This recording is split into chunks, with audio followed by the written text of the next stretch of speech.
धरती के सबसे ठंडे और बर्फीले इलाकों में पाए जाने वाले पेंगुइन अब सिर्फ निहारने की चीज नहीं रह गए हैं। वैज्ञानिक इनकी मदद से दक्षिणी ध्रुव के पास हो रहे जलवायु परिवर्तन को समझने की कोशिश कर रहे हैं।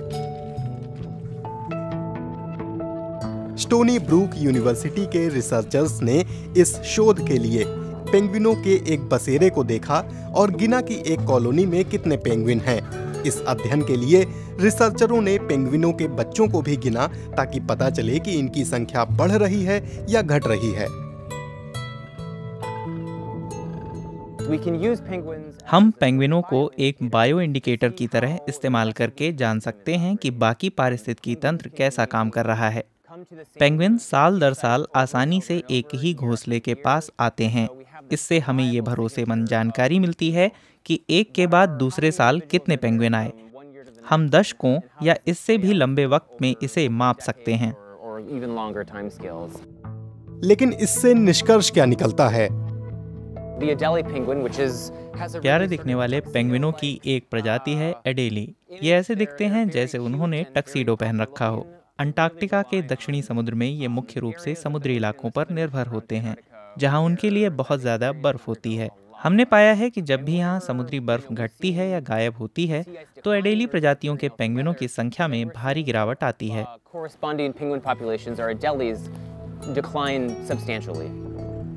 एडेली समुद्री बर्फ पर ही खाना खाते हैं और बर्फ पर ही अंडे देते हैं।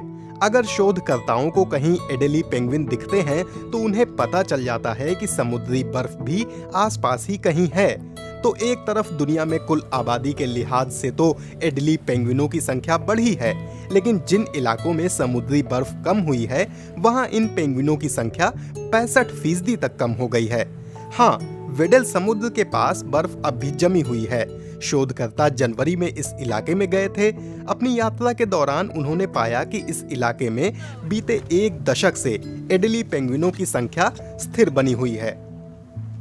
शोधकर्ताओं की मदद करने वाले जीव विज्ञानी हेदर लिंच कहते हैं कि ऐसी जानकारियों से इस इलाके में संरक्षण की अहमियत पता चलती है।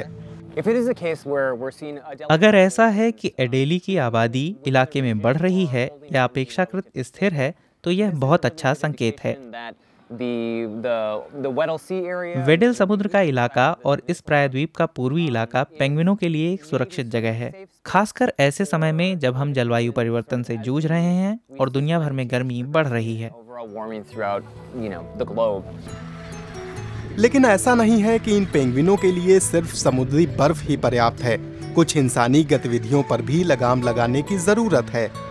वैज्ञानिकों ने पाया है कि यहाँ एडेली पेंगुइनों की आबादी स्थिर है।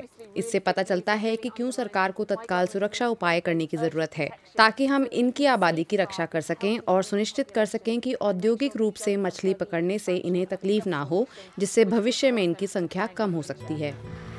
जलवायु परिवर्तन की वजह से कुछ पेंगुइनों को अपना ठिकाना छोड़कर ज्यादा ठंडे इलाके की खोज में भी निकलना पड़ रहा है।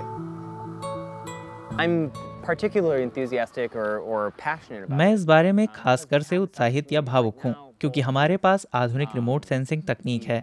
हमारे पास सैटेलाइट तस्वीरें और ड्रोन इस्तेमाल करने का अच्छा मौका है। Satellite imagery and drones. 2020 में शोधकर्ताओं ने सैटेलाइट तस्वीरों की मदद से एम्परर पेंगुइनों की 11 नई कॉलोनी खोजी थी, जिससे इनकी ज्ञात कॉलोनी 20% बढ़ गई थी। जब हम इन तकनीकों को इन जमीनी मैनुअल बूट्स से जोड़ते हैं, जिनकी हम यहाँ गिनती कर रहे हैं, तो हमारे सामने एक मुकम्मल तस्वीर निकल कर आती है। बेहद सुसंगत तस्वीर जो बताती है कि इन पेंगुइनों की संख्या में क्या बदलाव आ रहा है।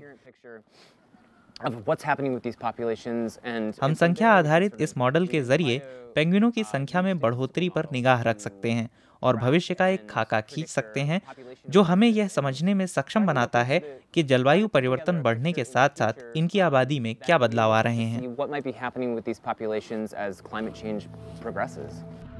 अल नीनो की वजह से 2016 में यहाँ पेंगुइनों का लगभग हर चूजा मारा गया।